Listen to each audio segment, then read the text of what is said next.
Ok, pues otro lunes más. Un gusto saludarles. Eh, Siempre son hermosos los lunes porque tenemos la oportunidad de compartir con ustedes, saludarles y vernos por este medio. Hoy tocamos un tema, ya vamos avanzando. La verdad que al principio eh, pues era necesario entrar con toda esa información. Hoy vamos a ver un tema que por ahí les compartía por el WhatsApp. Se llama la sangre de Cristo. Espero que hoy tengamos ese nuevo conocimiento acerca de Dios. Y por ahí acabo de recibir admitir a Tere, creo que es Tere Huber, si no estoy mal. Ya está ahí.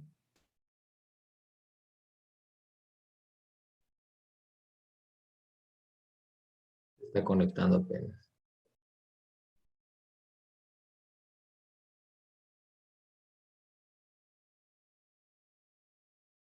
Bueno, invitamos a algunas personas, entre ellas Luz, que por ahí también la veo. Saludos, Luz. Invitamos también a Erika, Huber y su familia, pero Erika me avisó que no iba a poder estar por acá porque su papá ingresó bueno, lo van a ingresar al hospital, que se sintió un poco mal, pero me dijo que le compartiría el link a su hermana y creo que por acá se conectará. Entonces les saludo a todos con gusto y vamos a empezar. Y bueno, vamos a ir leyendo la palabra y participando todos. Arrancamos. La sangre de Cristo. Estamos en la lección 6 y dice la sangre de Cristo. Tenemos ahí un texto clave que es el de Apocalipsis 5:9. Lo voy a leer. Dice, y cantaban un nuevo cántico diciendo, digno eres de tomar el libro y de abrir sus sellos, porque tú fuiste inmolado, es decir, tú fuiste ofrecido en sacrificio, y con tu sangre nos has redimido para Dios de todo linaje y lengua y pueblo y nación. El derramamiento de la sangre de Jesucristo sobre la cruz fue el factor que hizo posible que nosotros recibiéramos el perdón de nuestros pecados y la aceptación en la presencia de Dios. Ya vimos quién, que fue Jesús, ya vimos en dónde, que fue la cruz, y hoy estamos viendo qué, que es la sangre. ¿Por qué la sangre tiene un valor fundamental? Porque primero vimos a nuestro Señor Jesucristo y vimos la cruz la clase pasada. Pero hoy estamos viendo el qué, cómo fue que nosotros llegamos a ser aceptados delante del Padre, porque recordemos que hemos venido leyendo que había una separación a causa del pecado. Entonces, ¿cómo el pecado es perdonado desde Génesis hasta Apocalipsis? Aquí estamos empezando con Apocalipsis, pero vamos a irnos hasta más para atrás ahorita. Entonces, en el libro de Levíticos, y todo el libro de Levíticos, menciona cuáles son las formas, Éxodo, a un Éxodo hay una parte, de perdón de pecados. Y es que no hay perdón de pecados sin derramamiento de sangre. No hay perdón de pecados porque la paga del pecado es muerte. Entonces, cuando alguien va a ser, voy a admitir por acá a Yael, cuando alguien es perdonado, tiene que haber un derramamiento de sangre para que sea perdonado. Eso lo instituyó Dios desde el principio. Y yo creo que vale la pena que vayamos una vez a Apocalipsis. Lo iba a dejar para más adelantito. A Levíticos, vamos a ir a Levíticos 4. Es importante que tengas tu Biblia y si no, que nos escuches mientras lo leemos, si no la tienes a la mano, no hay problema. Escúchanos por aquí. Y dice la hermana Selina que tiene problemas para entrar, pero no la hemos visto por acá. Creo que ha de ser su internet. Pero si la vemos ahorita. Bienvenida, Hola. Mael. Hola, hola. Ay, ya. No podía Ah, entrar. sí, hermana Celina, ya vi su mensaje, pero bienvenida. Estamos empezando apenas. Estamos empezando y Buenas bienvenida. noches a todos. Buenas noches. Estamos leyendo Levíticos. Vamos a ir al capítulo 4 de Levíticos. Y ahí vamos a detenernos un poquito. A partir del versículo 6. Ese capítulo es conocido por ofrendas por el pecado. Recordemos un poquito de contexto. Cuando el pueblo pecaba tenía que ofrecer un sacrificio el sacerdote. Si el sacerdote pecaba, él también tenía que ofrecer un sacrificio. Y esto venía siendo corderos, venían siendo ovejas. Liliana dice que también le está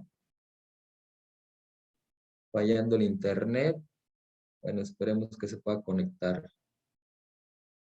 Vamos a esperar. Entonces, eran corderos, eran ovejas, eran palominos en caso de que no tuviera la persona los recursos necesarios para llevar una oveja.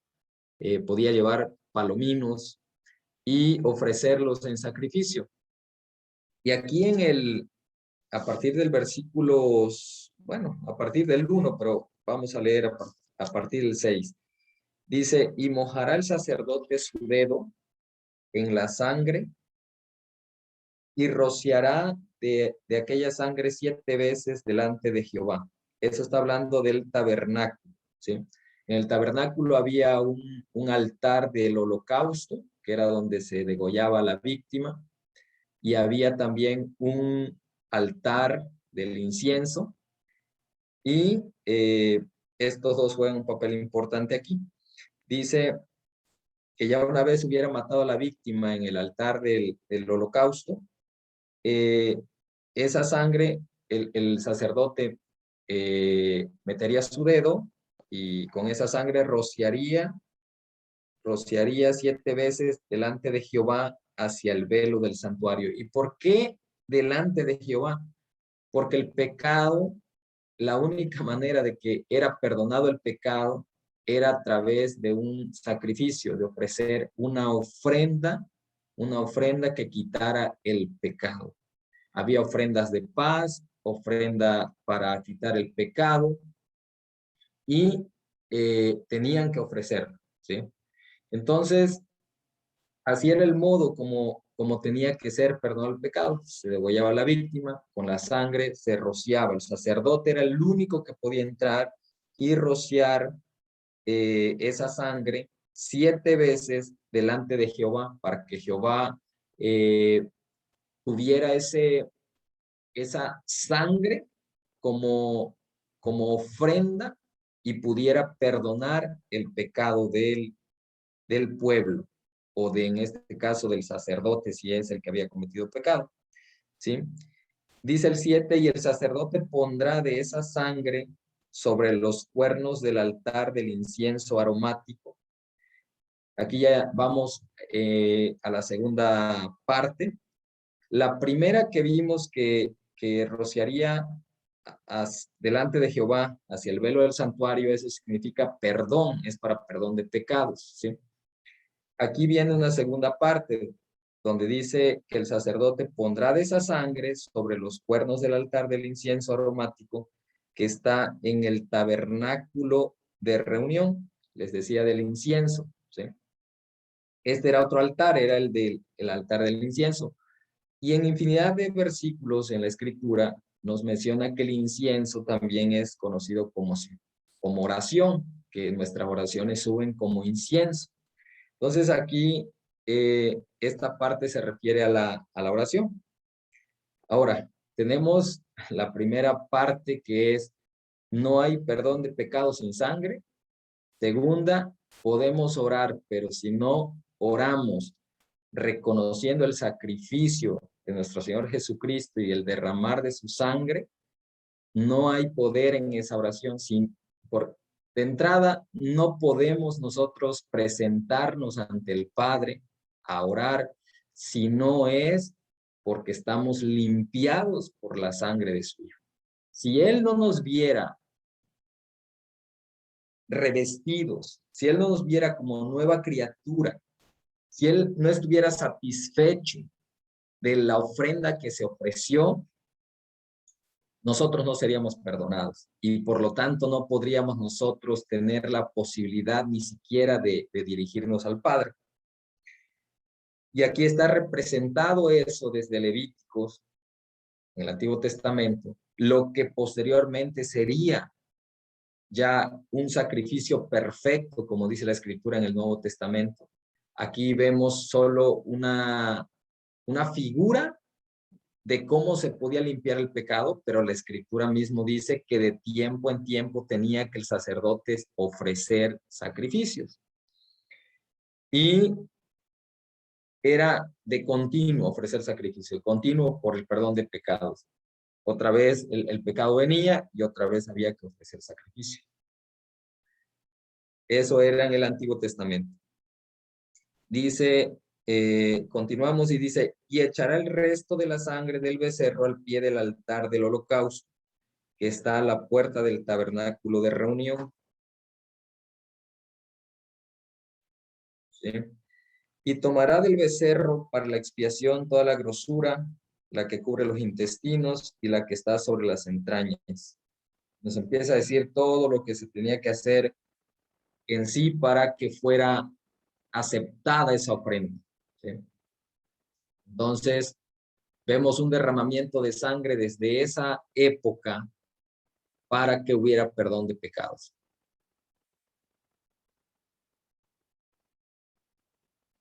Ahora, hay un texto precisamente en Levítico que nos dice, Levítico 17:11, dice, porque la vida de la carne en la sangre está, y yo os la he dado para hacer expiación. Expiación es que yo perdono a la persona, que yo la libro, la limpio, pero alguien más tiene que sustituir a esa persona. Dice, sobre el altar por vuestras almas, y la misma sangre hará expiación de la persona. Ahora, ¿qué es la sangre? La sangre es un fluido corporal que cumple múltiples funciones, pero que es necesario para la vida. Y nos da un dato de que la palabra sangre se encuentra en la Biblia 374 veces, o sea, no es un tema común, no es una vez se haya nombrado, o sea, la sangre en la Biblia es importantísima y aparece 374 veces.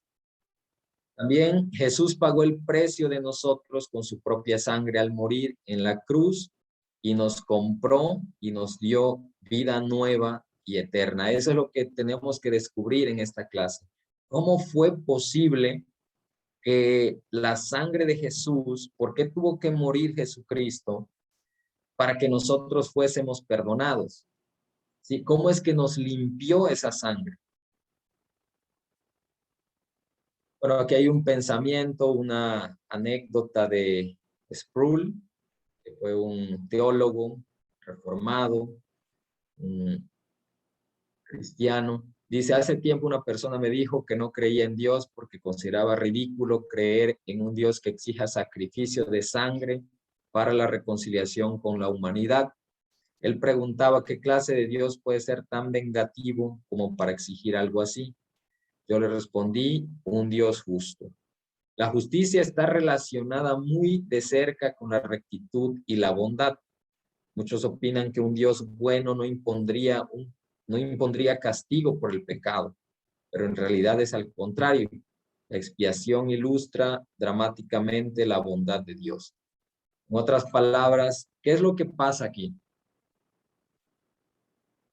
Mira, Iliana, ¿qué es lo que pasa aquí? Bueno, nosotros entendemos la parte, como hemos venido leyendo, que nosotros somos pecadores, así lo dice Romanos. Nosotros somos pecadores y no hay justo ni siquiera uno, pero Dios deseaba para la humanidad una redención, un de vuelta al diseño original que hemos venido viendo. Y solo se podía satisfacer a través de que se ofreciera un sacrificio, como lo vimos en Levíticos. Pero esta vez sería un sacrificio perfecto, único. Como dice la Escritura, una sola vez tuvo que entrar Jesucristo a ofrecer su vida. Y ya no es como los machos cabríos, como las ovejas que se ofrecían y limpiaban el pecado, pero de manera temporal, sino que Jesús logra limpiar el pecado de toda la humanidad, y ahorita vamos a ver textos que soportan eso en la Biblia. Entonces, Dios es un Dios justo, y Dios instituyó que la paga del pecado era la muerte, y que la única manera de que podría ser liberada esa persona de la culpa es que se ofreciera otra víctima en su lugar, una sustitución, una expiación. Ahí se muestra la bondad de Dios porque no teníamos nosotros los recursos para poder ofrecer el sacrificio que Dios quería. La ofrenda que Dios quería tenía que ser una ofrenda que tenía los requisitos más altos. Bueno, Él mismo se ofreció, siendo Dios, Jesucristo se ofreció para poder expiar nuestros pecados, para poder sustituir nuestra vida y que pudiéramos nosotros ser perdonados a través de la muerte de Él.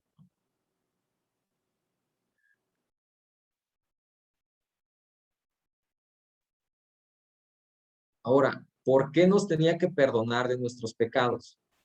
¿Cuál era la razón por la que nosotros teníamos que ser perdonados? Muchas veces cuando Él mencionó que tenían que ser perdonados, los fariseos le decían, bueno, es que ¿de qué tenemos que ser perdonados? Y cuando Jesús les decía que también quería liberarlos, Él decía, pues es que nosotros somos libres. Y Él les daba a entender que eran esclavos del pecado. Más de una vez les hizo énfasis en eso. Pero ellos se creían justos y se creían libres, cual no lo eran. Y así es en nuestra vida. Nosotros tenemos un enemigo que es el pecado.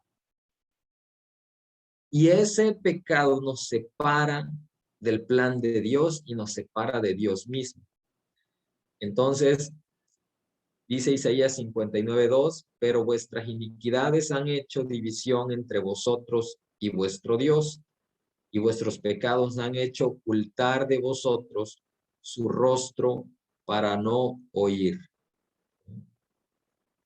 Entonces, esas iniquidades, esos pecados, eran como una barrera, eran como un velo, eran como algo que se levantaba entre Dios y nosotros. Y no podíamos tener un contacto con Él, lejos de un contacto, una amistad, una relación. Aunque Dios nos ama, había una barrera que se llama pecado que impedía que el amor de Dios llegara a nuestra vida. También otra cosa que hace el pecado es que nos hace sentir culpa. Dice, porque mis iniquidades se han agravado sobre mi cabeza, como carga pesada se han agravado sobre mí. Se lo dice Salmo 38:4. Y desde el principio fue así. Recordemos a Adán y Eva, cuando entró el pecado en sus vidas, ellos sintieron culpa, sintieron vergüenza y se escondieron. El pecado lo único que hace es acobardarnos y que nosotros no cumplamos el plan que Dios tenía para nuestra vida. Hay un plan perfecto, hay un plan hermoso, que es gobernar sobre la tierra con Dios, que es que nosotros estemos en la eternidad con Él. Pero el pecado cuando entra a nuestra vida, lo interrumpe, lo rompe, y es la manera en la que nosotros podemos estar fuera de ese plan y ese diseño que Dios tiene para nosotros. También lo que hace es que permite que Satanás nos acuse. Dice en Apocalipsis 12:10, porque ha sido lanzado fuera el acusador de nuestros hermanos, el que los acusaba delante de nuestro Dios día y de noche. Bueno, este es ya cuando es lanzado fuera el acusador, pero él está día y noche acusando todo el tiempo. ¿De qué acusa? Del pecado. Él nos está acusando del pecado día y noche. Y va a llegar el punto, como dice Apocalipsis, que un día será lanzado fuera el acusador y entonces estaremos sin culpa. Eso es en aquel momento que será lanzado el acusador. Pero ahora nosotros, a través de la sangre de Cristo, no tenemos que esperar a ese tiempo. Haz de cuenta que el evangelio o el reino de los cielos, cuando Jesucristo vino y predicó sobre el reino de los cielos, dijo, el reino de los cielos se ha acercado, se ha acercado. Recordemos que vimos que Él vino a rescatar lo que se había perdido. Ese diseño original de allá desde Génesis, y Él lo rescata. Le da un primer golpe a Satanás, a la muerte, al pecado, pero lo vemos en su totalidad en su segunda venida. Esto de Apocalipsis lo menciona precisamente al final de los tiempos, que será lanzado por el acusador. Pero ahora, ¿cómo nosotros podemos disfrutar del perdón y de la libertad? Solo hay una manera, es a través de la sangre de Cristo. Ahora, el pecado también demanda la pena de muerte. Dice Ezequiel 18:4, el alma que pecare, esa morirá. Entonces, cuando estamos viendo, hasta aquí llevamos solo 4 puntos de lo que el pecado hace en nosotros, y hay un único remedio que puede hacer que el pecado sea quitado, esa mancha sea quitada de nosotros, y es a través de la muerte de Jesucristo y el derramamiento de su sangre. Entonces, ya vimos la clase pasada la cruz, para los que vienen conectándose, y estamos viendo ahora qué fue lo que pasó en esa cruz, que, que hubo una satisfacción del Padre en el ofrecimiento de la ofrenda, y cuando se derramó la sangre, nosotros a través de esa sangre somos limpiados del pecado y todo lo que ocasiona en nuestra vida. Ocasiona acusación, muerte, ocasiona separación y nos hace sentir culpables. Ahora, la sangre de Cristo es para Dios. ¿Por qué para Dios? Porque Él es el juez. Él es el que daría la paga a cada uno de nosotros conforme al pecado que cometimos. Entonces, lo que Dios exigía era la sangre, ¿sí? Y la sangre de Cristo es la única que satisface plenamente la ley de Dios, la cual requiere un castigo cuando es quebrantada. Dice primera de Juan 3:4, pues el pecado es infracción de la ley. Ahora, nosotros todos éramos pecadores, ¿sí? Y nos hicimos infractores de la ley, y por lo tanto, cuando somos infractores de la ley, cae sobre nosotros la paga de la infracción, ¿no? Somos infractores, entonces tenemos que pagar lo que señala ahí la ley, que corresponde a cualquiera que quebrante la ley. Pero la sangre nos protege de la culpabilidad de quebrantar la ley. Dice Éxodo 12, es un cuadro representativo del Cordero de Dios. ¿Recuerdan Éxodo 12:13? ¿Quién me puede hablar algo de Éxodo 12 que recuerda? ¿De qué nos está hablando Éxodo 12?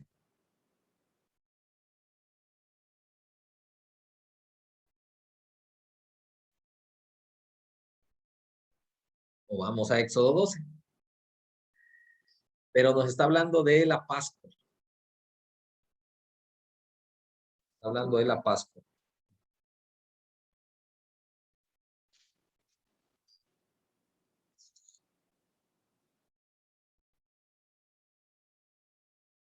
¿Sí recuerdan algo de la Pascua? Los israelitas eran esclavos en Egipto.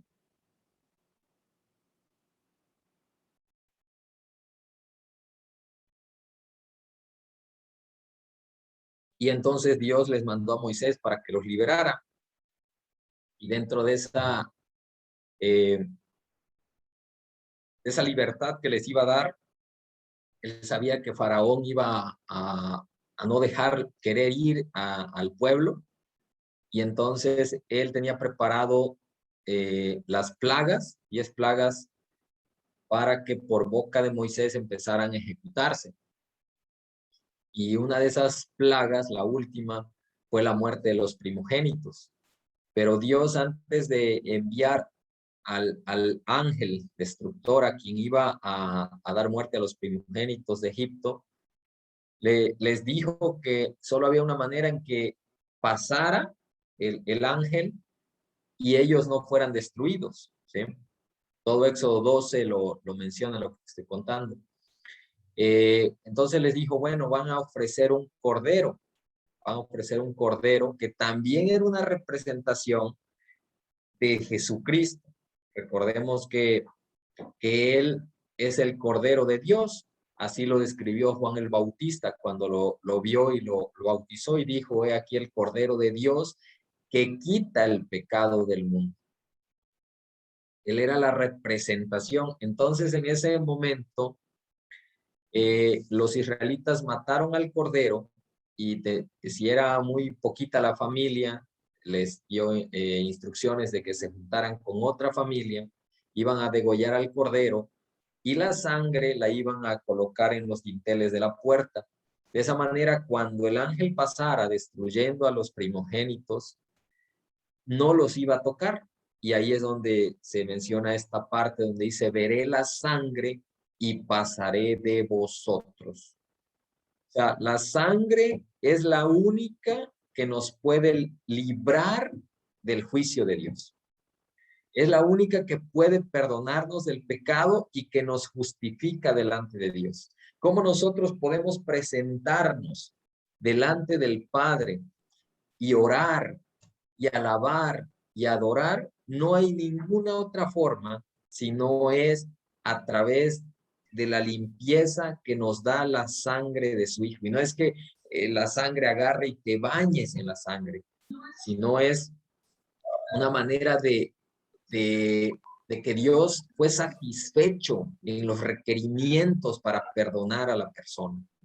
Entonces, cuando se ofrece la sangre, la persona que es expiada o que es sustituida por quien está muriendo, en este caso, la muerte de nuestro Señor Jesucristo. Déjame un tantito.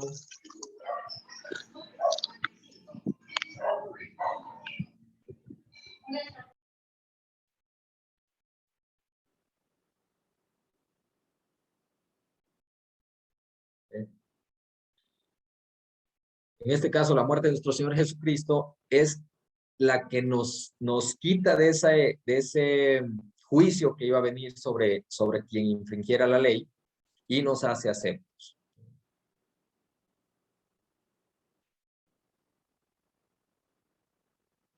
Dice Romanos 5, 8, 9. Mas Dios muestra su amor para con nosotros en que siendo aún pecadores, Cristo murió por nosotros.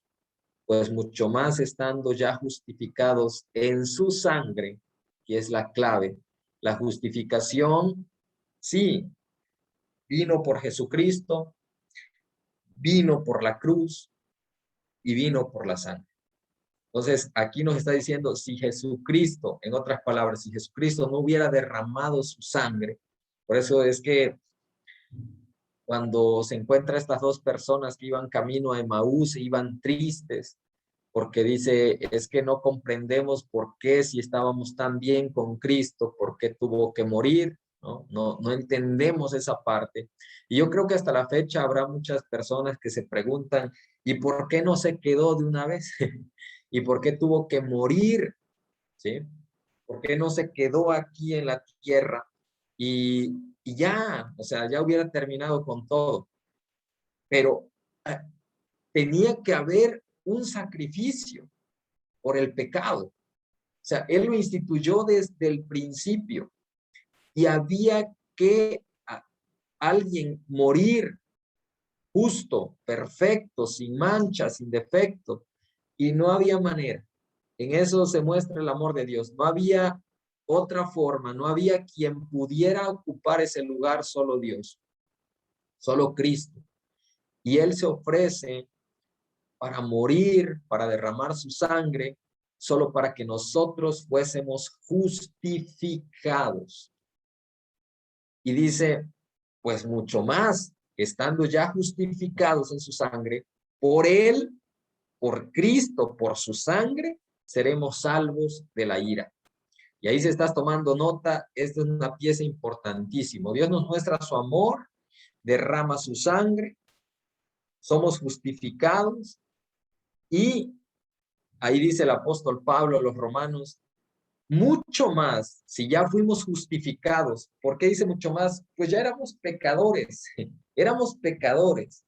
Y aún así Cristo murió por nosotros y nos justificó. Entonces, ¿cómo no seremos salvos de la ira? ¿Cuál ira? La ira que se tiene que satisfacer en contra del pecado.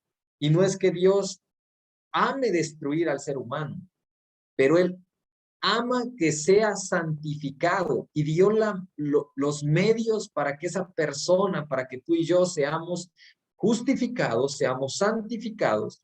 La persona no puede negar que no tiene los medios. Dios mismo dio la provisión de los medios necesarios para que nosotros seamos justificados. No hay excusas, por eso dice la palabra, no hay excusas. Si alguien necesita ser limpio y reconciliado con Dios, tiene a Cristo, tiene a su sangre, Él ya hizo el sacrificio, Él ya murió por todos nosotros y su sangre tiene total poder y autoridad para limpiar a aquella persona que llega y dice, yo necesito de Cristo, yo necesito ser limpio porque me siento sucio. Ahora, lo vemos desde Levítico, volvemos a lo mismo. Si en Levítico eso se llevaba a cabo y se llevaba a cabo palpable, el pueblo no moría y no moría aun cuando pecaba, pero no moría porque se ofrecía un sacrificio. Por eso dice la escritura, ¿cuánto más? O sea, si los machos cabríos, si los toros, si las ofrendas de ovejas quitaban el pecado, ¿cuánto más la sangre perfecta, el sacrificio perfecto de su Hijo, quitará el pecado? Y ese es vaya, un regalo precioso porque nos restaura de nuevo a una relación con Dios de lo que no teníamos antes.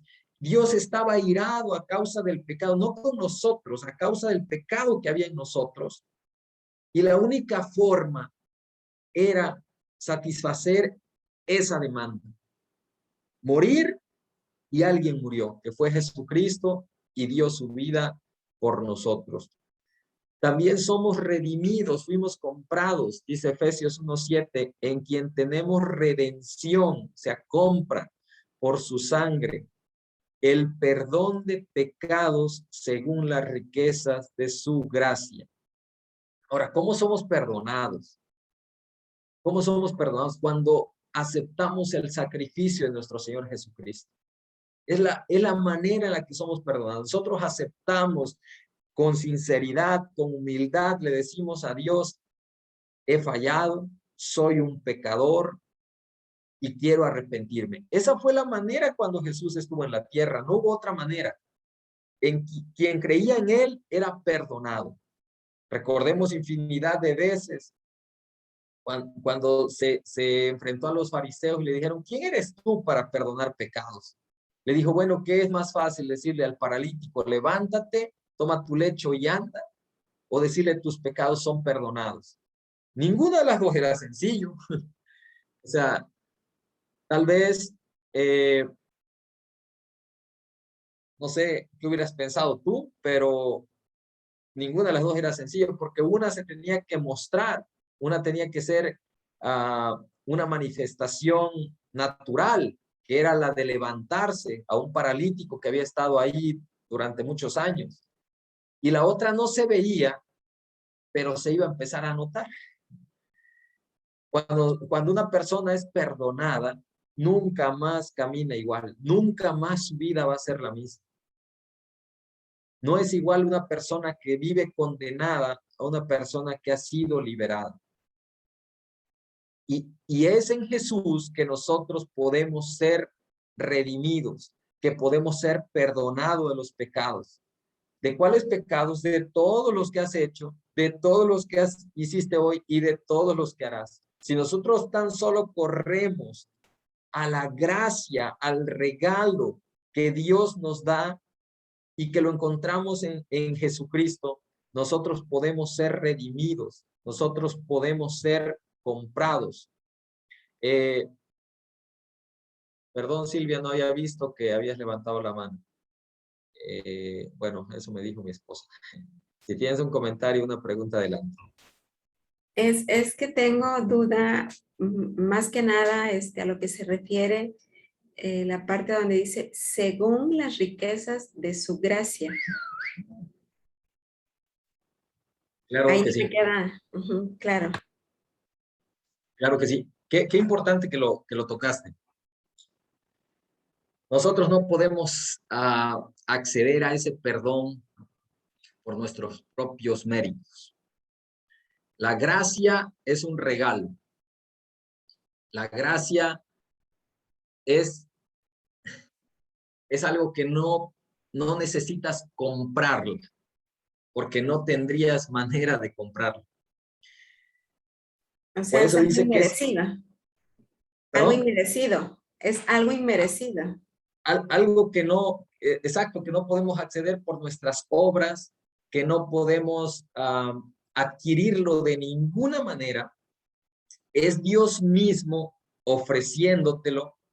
Lo que sí tú puedes hacer es rechazarlo, porque tampoco te lo impone.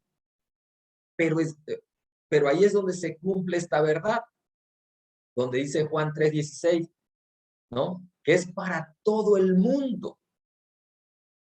¿Sí? De tal manera amó Dios al mundo que ha dado a su Hijo, para que todo aquel que en Él crea, pero todo aquel que en Él crea, ¿sí? O sea, yo te doy la riqueza de mi gracia, es que yo lo pongo a disposición porque tú no lo podías adquirir.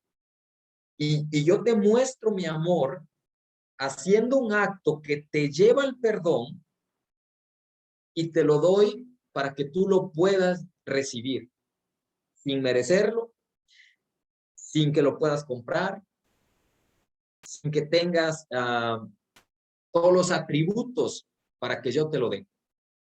Solo necesitas creerlo y decir, Señor, yo lo quiero, yo lo necesito. Obviamente con una actitud, yo no sé, cuando tú entregaste tu vida al Señor, y no le hablo a Silvia nada más, digo, para que pensemos todos, yo no sé cuando nosotros entregamos nuestra vida al Señor, cómo lo hicimos.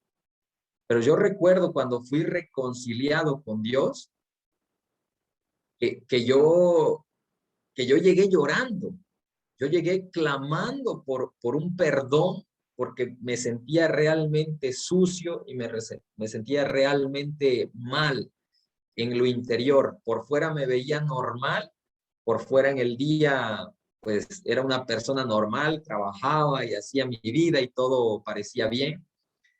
Pero yo sabía que dentro de mí había lo que vimos que hace el pecado. Había una acusación, había una culpabilidad, había condenación y había todo ese tipo de cosas que venía cargando. Y eso se manifiesta en tu carácter, se manifiesta en enfermedades, se manifiesta en infinidad de cosas cuando tú no estás perdonado y no estás reconciliado con Dios. Y yo llegué de esa manera, llegué clamando y llegué diciéndole, Dios, si tienes una oportunidad para mí, de verdad revélamela y dámela, porque yo no puedo vivir así. Y ahí es donde se muestra su gracia, porque yo no calificaba para el perdón de los pecados, y yo no calificaba para que me diera su Espíritu Santo, y yo no calificaba para que me diera nada, pero dice, la riqueza de su gracia es eso, es gratuito, pero tú necesitas creerlo, y tú necesitas venir, y tú necesitas aceptarlo, y tú necesitas pedirlo, y tú necesitas acercarte, y tú, obviamente, hay una parte que haces tú, pero no es lo indispensable. Dios, yo creo que te mueve a darte cuenta, porque aún la Escritura dice que cuando nos hacemos la pregunta, ¿y entonces para qué existió la ley si la ley no libraba del pecado? ¿No? La Escritura misma nos da la respuesta. Si la ley no libraba del pecado, ¿para qué se instituyó la bendita ley? Dice, es que sin ley uno no puede conocer que es infractor y que se hace un pecador. La ley aparece para que nosotros demos cuenta que por nuestras propias, por nuestros propios medios, por nuestra propia justicia, no podemos alcanzar salvación. No podemos. Y entonces nos mueve el corazón a decir, ¿y entonces de qué manera? Y ahí es donde aparece Jesucristo en la escena y dice, a través de mí. A través de mí, y no es gratuito. Tengo que dar mi vida para que tú seas quitado. O sea, a ti te tocaba estar aquí, pero te quité y me puse yo. Y por eso Isaías 53 me parece, y valdría la pena, quisiera cerrar con eso. Vamos a continuar unas presentaciones más, y de ahí quisiera cerrar con Isaías 53, porque eso, vaya, vamos a ver todo lo que pasó nuestro Señor Jesucristo, pero ahorita lo leemos. Entonces, ¿sí me expliqué, Silvia? Sí, gracias. Ok, perfecto, continuamos. Dice, la redención tiene que ver con un tipo de compra, una transacción comercial. Cristo mismo hace referencia a la redención de su pueblo como algo muy costoso, es decir, su propia sangre. Cuando él dijo consumado es, se refería a ese término comercial que se usaba cuando alguien hacía un último pago de una serie de cuotas. Hace cuenta que es una transacción que se tiene que pagar en diversas mensualidades, y entonces dice hasta aquí se terminó, ¿no? Como cuando se pone el sello de pagado en la última factura. La sangre es para el hombre. Ya vimos que se ofreció hacia Dios. Ahora la sangre es para el hombre. ¿Qué representa para el hombre? Nos limpia de culpa. En Hebreos 9:14 dice, cuánto más la sangre de Cristo.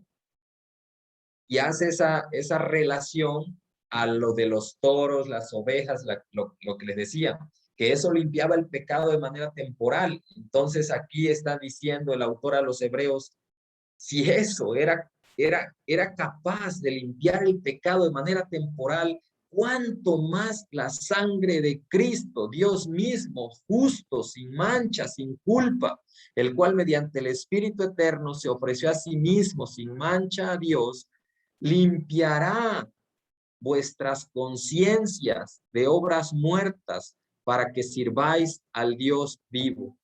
La manera en la que nosotros podemos servir al Dios vivo es cuando nosotros somos limpios, limpios de nuestras conciencias, de obras muertas, a través de la sangre de Cristo. ¿Y qué es la obra muerta? Pues todo aquello que representa pecado, todo aquello que hacíamos y que no tenía ningún provecho para nuestra vida espiritual, sino que acarreaba muerte, muerte y muerte. Ahora, la sangre nos limpia de culpa, pero también nos santifica.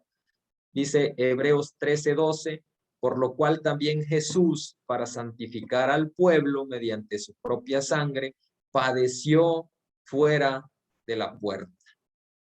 Hubo un padecimiento, hubo algo que se tuvo que pagar. No fue sencillo.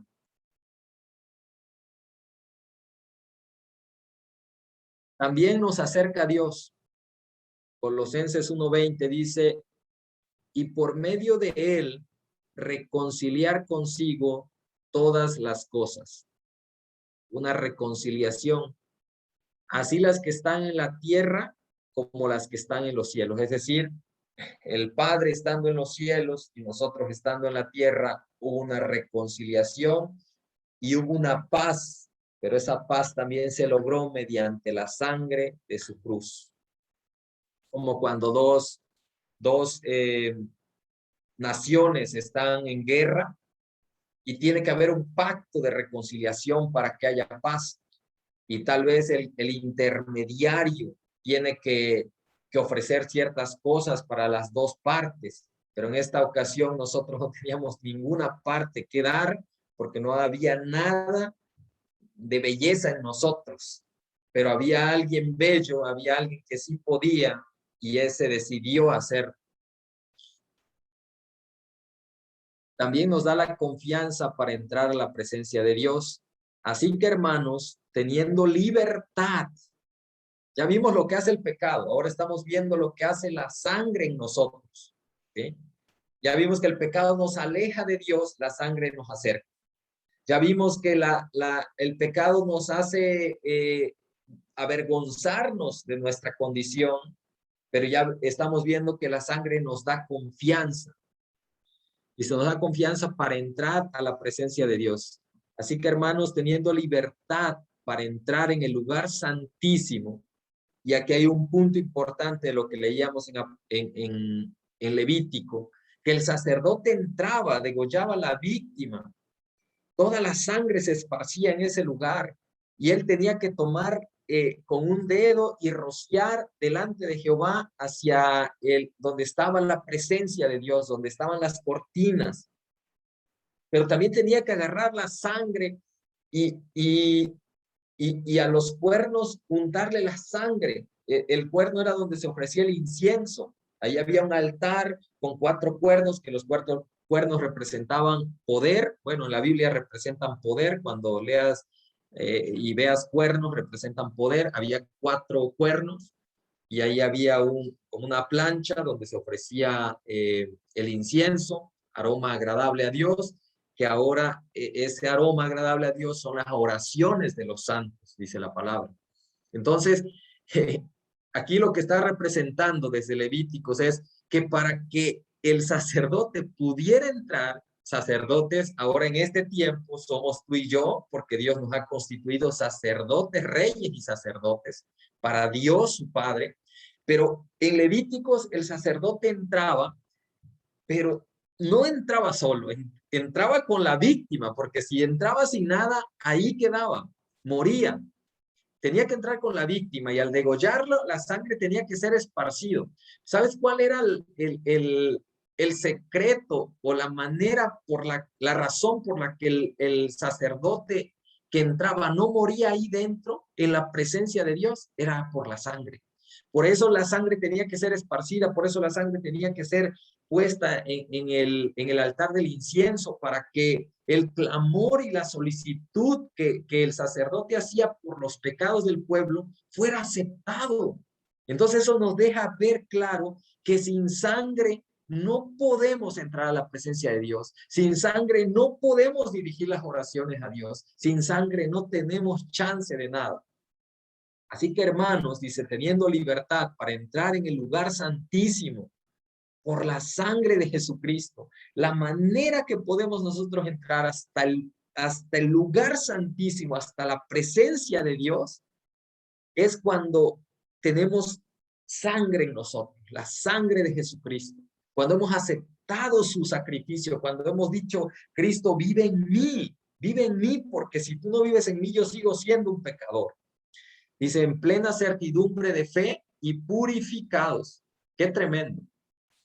Nos perfecciona ante la presencia de Dios, porque con una sola ofrenda, la de él, recordemos que allá en el Antiguo Testamento tenía que ofrecerse ofrenda tras ofrenda tras ofrenda. Aquí una sola vez hizo perfectos para siempre a los santificados. Nosotros somos santificados por la sangre de Cristo. Somos justificados por la sangre de Cristo. Somos hechos reyes y sacerdotes por la sangre de Cristo. Es decir, por lo que él sufrió en la cruz, él, al derramar su sangre, nos hizo aceptos delante de Dios. Aparte, la sangre confronta al diablo. Dice Hebreos 9:12, por su propia sangre entró una vez para siempre en el lugar santísimo, habiendo obtenido eterna redención. La actividad más estratégica del diablo en esta época es ser el acusador de los hermanos. Acusador. Y la sangre quita la acusación, ¿no? Y es como tal que el Señor lo confronta con su ministerio especial como sumo sacerdote a través de su propia sangre. Ahora, volviendo otra vez al diseño original, porque todo lo de Dios, y yo siempre les he comentado, que este libro bendito, que es la Biblia, nos lleva de la mano desde Génesis hasta Apocalipsis y sigue siendo el mismo plan de redención. ¿Cuál es el plan de redención? Que el hombre que pecó sea libre del pecado. ¿Sí? Y hay un acusador, que es Satanás, y él quita la acusación a través de la muerte del mismo. Ahora, el sacerdote entraba en Levítico, ya vimos, y para que el pueblo fuera perdonado o alguien del pueblo que había pecado fuera perdonado, se tenía que ofrecer un sacrificio y tenía que ser degollado y todo lo que ya vimos de la sangre. Pero vino Jesucristo como sumo sacerdote, o sea, el sacerdote top, el superlativo, el sacerdote que ya no hay más grande, más sacerdote que él. Y ofreció una sola vez y obtuvo eterna redención. O sea, ya no hay más que sacrificar por el pecado, porque ya fue sacrificado. Y el diablo que acusaba por el pecado, pues ya no tiene que acusar a los hijos de Dios, porque fuimos perdonados en él. La sangre coloca a Dios del lado del hombre contra Satanás. ¿Qué pues diremos a esto? Si Dios es por nosotros, ¿quién contra nosotros? ¿Quién acusará a los escogidos de Dios? Dios es el que justifica.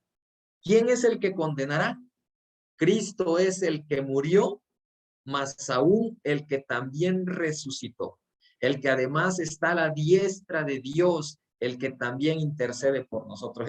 Esa última parte me encanta porque Jesús es un intercesor total. Si nosotros no habíamos entendido qué es la intercesión o qué es el ministerio de la intercesión, o nunca has sentido que alguien esté orando por ti, bueno, déjame decirte, Jesús dice, Jesús te quita la acusación, te quita al diablo de encima que está contra ti. Tú eres un escogido de Dios. Él te justifica. Él te quita la condenación. ¿A través de qué? A través de que Él murió. Pero como también resucitó, se sentó a la diestra de Dios y desde ahí está intercediendo por nosotros. Qué tremendo.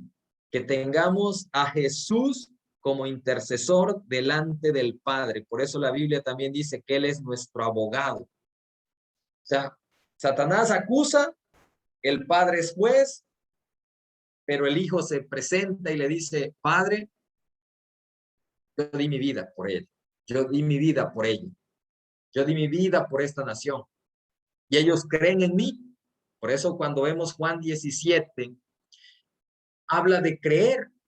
Y él empezó a orar por ellos. Y él empezó a orar por ellos y dice, Padre, yo me voy, pero te los encargo. yo te los encargo, yo los amo, ellos han creído que tú me enviaste, ellos creen en tu nombre. Y oró también por los que creerían posterior. Entonces, él siempre ha sido un intercesor. Cuando la mujer adúltera iba a ser apedreada, igual enfrentó a sus acusadores y no le hicieron nada. Y cuando él se levanta, le dicen, y yo te condeno. Estamos hablando de una intercesión, de alguien que anhela el perdón para nosotros. La sangre disuelve todos los derechos legales de propiedad de Satanás.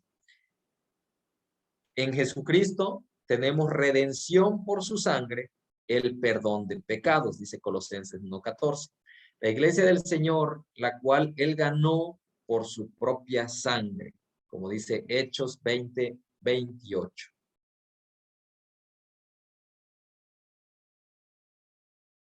Lo que la sangre de Cristo nos ha traído: pureza de corazón. Dice Primera de Juan 1:7, pero si andamos en luz como Él está en luz, tenemos comunión unos con otros. Y la sangre de Jesucristo, su Hijo, nos limpia de todo pecado. Nos limpia de todo pecado.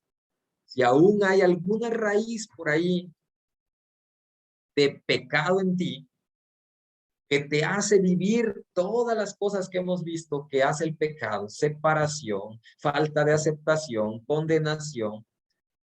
La sangre es capaz de limpiarte de todo eso y traerte una nueva vida. También te da vida eterna. Juan 6:54 dice: el que come mi carne y bebe mi sangre tiene vida eterna, y yo le resucitaré en el día postrero. Por supuesto, no se estaba refiriendo a comer su carne físicamente y a beber su sangre físicamente, ¿no?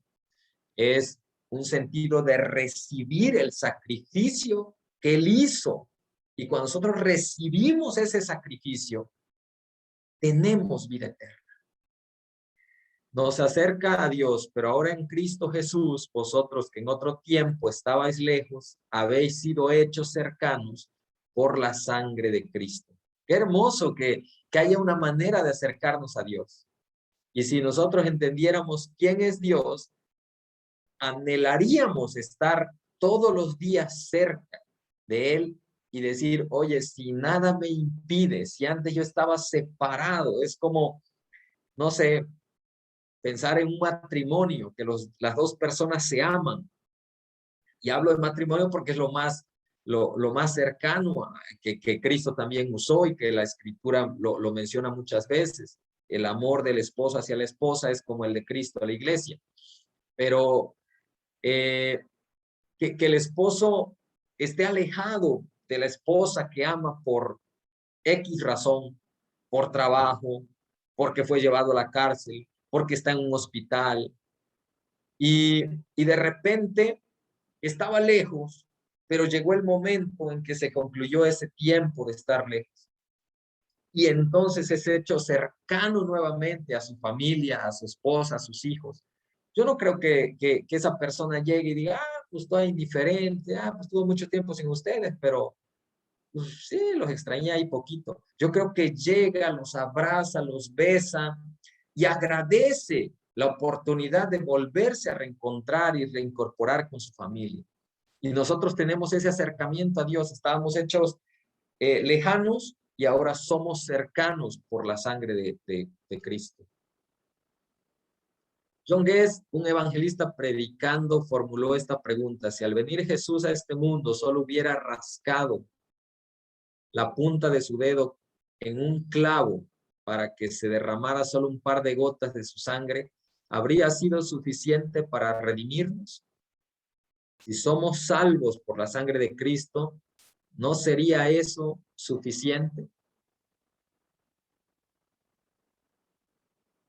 Para los israelitas, el derramamiento de sangre significaba la dádiva de la vida, porque originalmente el castigo del pecado fue la muerte. lo que se requería como pago de la transgresión contra Dios era la vida del transgresor. Cristo nos redimió de la maldición de la ley, entregándose por completo en nuestro lugar. Era lo que les decía, el transgresor tenía que morir. Terminamos.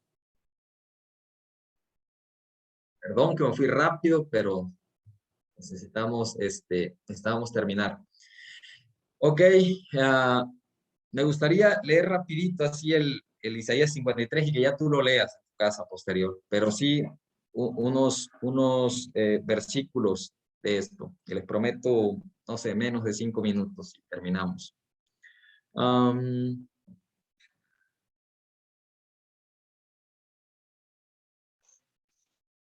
Si lo tienes por ahí, 53, adelante. Dice, ¿quién ha creído a nuestro anuncio y sobre quién se ha manifestado el brazo de Jehová? Subirá, pero mira, te lo voy a leer en la versión NBI. En Nueva Traducción Viviente. Ya después lo analizas en tu casa, si gusta. Para avanzar. Dice, ¿quién ha creído nuestro mensaje? ¿A quién ha revelado el Señor su brazo poderoso? Mi siervo creció en la presencia del Señor como un tierno brote verde, como raíz en tierra seca. Todo está hablando acerca de Jesucristo. No había nada hermoso ni majestuoso en su aspecto, nada que nos atrajera hacia él. Fue despreciado y rechazado, hombre de dolores, conocedor del dolor más profundo. Nosotros le dimos la espalda y desviamos la mirada. Dirás, ¿y cuándo hice eso, Señor? Porque ahí está una parte donde, ¿y cuándo hice eso, Señor? Antes de venir a Cristo, basta con ver atrás un poquito en nuestra vida y nos daremos cuenta que todo esto éramos nosotros. ¿Sí? Todo esto éramos nosotros.